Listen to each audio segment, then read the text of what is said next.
तो सुभाष चंद्र बोस के जीवन के कुछ प्रेरक प्रसंग के बारे में मैं आपको बताना चाहूँगा।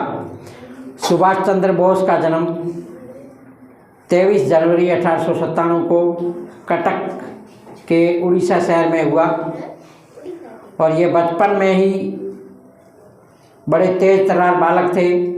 जैसे भैया जी ने पहले सब कुछ इसके जीवन के बारे में बता दिया है।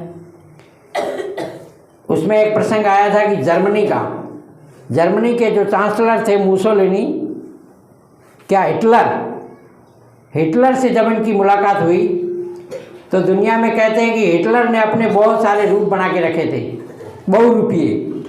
हिटलर कभी नहीं कहीं नहीं जाता, लेकिन वो अधिकतर बहुरूपीय का प्रयोग करता था। लेकिन सुभाष चंद्र बोस को पता नहीं कहाँ से ये भनक लगी। जब सुभाष चंद्र बोस हिटलर से मिलने के लिए गए तो हिटलर ने पहले अपने बहुरूपियों को भेजा कि आप जाओ हिटलर बन करके। वो जब सामने गए तो उन्होंने कहा कि आप हिटलर नहीं हो। बड़ा हिटलर आश्चर्य में पड़ गया, ऐसा किस आदमी है। दूसरा बहुरूपिया गया, तीसरा गया, तीनों को भी इसने नकार दिया। तो हिटलर स्वयं आए उसके सामने और उनसे बातचीत की कि मुझे आपकी सहायता चाहिए। हिटलर ने पहला सवाल यही पूछा कि आपने मुझे पहचाना कैसे? आपकी मेरी कोई मुलाकात नहीं, कहीं से कोई चर्चा नहीं, मिले नहीं, देखा नहीं, फिर भी आपने मुझे पहचाना, इसका मुझे कारण बताओ। तो उन्होंने कहा कि अभी जो आपके बहुरूपीय 3 मिलने के लिए आए थे वो पहले अपना हाथ आगे बढ़ा रहे थे। मैं समझ गया था ये असली हिटलर नहीं है और मैंने इस बात से है वो इनको पहचान लिया था। फिर उन दोनों की मुलाकात होती है और अभी आपको बताया था उसकी सहायता की। जापान में भी गए वो। प्रत्येक देश में जहाँ पर भी पूरे विश्व के अंदर जहाँ पर भी भारतीय लोग बसते थे उन सब लोगों ने सुभाष चंद्र बोस की सहायता की। सुभाष चंद्र बोस ने जैसे जय हिंद का नारा दिया, एक दिया तुम मुझे खून दो मैं तुम्हें आज़ादी दूंगा।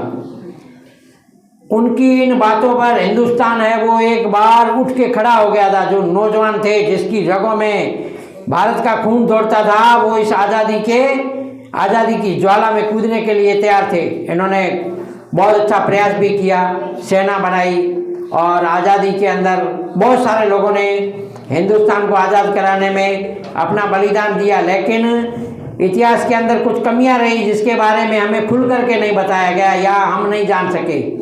आज भी इतिहास में कुछ जैसे सुभाष चंद्र बोस की मृत्यु के बारे में अभी तक देश को जानकारी नहीं है। वास्तव में वो विमान दुर्घटना हुई तो किस जगह पर हुई थी, उसके अंदर कौन कौन और लोग थे। जबकि किसी ने सूचना में पूछा था तो उनको बताया गया कि जो मृत्यु की तारीख बता रहे हैं उस तारीख को विश्व के अंदर कोई वायु दुर्घटना हुई नहीं थी। यानी उसकी जो मृत्यु का समाचार है वो अभी तक भी सोल्व नहीं हुआ है। कोई कहते हैं अभी तक जिंदा है, कोई बोलते हैं कि उन्होंने उनका जीवन समाप्त हो गया है, लेकिन सबूत नहीं मिलते। जैसे मान लीजिए अपने देश के अंदर सैनिक है, वो सेना पर युद्ध लड़ रहा है और केवल घर पर सूचना मिले कि वो शहीद हो गया, उसकी डेड बॉडी नहीं आए, क्या उसके घर वाले मानेंगे इस बात को? कुछ न कुछ उसका प्रूफ होना चाहिए। उसकी डेड बॉडी हो, उसके कपड़े हो, वो कहाँ गया था, इसके बारे में पूरी जानकारी होगी तभी मानेंगे। लेकिन इनकी है वो अपन को सही जानकारी नहीं मिली। इसलिए हम विद्यार्थियों को महापुरुषों के जीवन से प्रेरणा लेनी चाहिए। अपन आजकल का इंटरनेट ज़माना है जिसमें फेसबुक में गीत देखते हैं, ये देखते हैं, लेकिन मैं आपसे यही निवेदन करता हूँ कि प्रत्येक विद्यार्थी एक दिन एक महापुरुष की जीवनी के बारे में छोटे छोटे प्रेरक प्रसंग पढ़े, उन्होंने क्या किया है उनके बारे में अगर पढ़ेंगे तो अपन जो ये जन्मदिन वगैरह जो मनाने जा रहे हैं महापुरुषों के ये बनेंगे। नहीं तो आने वाली पीढ़ी आएगी वो बोलेगी सुभाष चंद्र बोस थे ही नहीं। आजकल भी लोग बोलते हैं ना भगवान राम है ही नहीं, क्या प्रूफ है? राम है सामने लाओ तो कल को कोई एक ऐसा बालक खड़ा हो जाएगा सुभाष चंद्र बोस थे ही नहीं, क्या प्रूफ है तुम्हारे पास? इसलिए मेरा कहने का मतलब है कि जिन महापुरुषों ने अपना बलिदान दिया है उनके जीवन को पढ़ करके उनसे प्रेरणा लेकर के हमें भी अपने देश के निर्माण में योगदान देना चाहिए।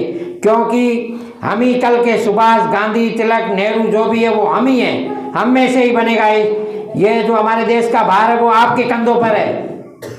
ठीक है ना। इसलिए राष्ट्र निर्माण में महापुरुषों से प्रेरणा लेकर के हमें आगे बढ़ना चाहिए। धन्यवाद।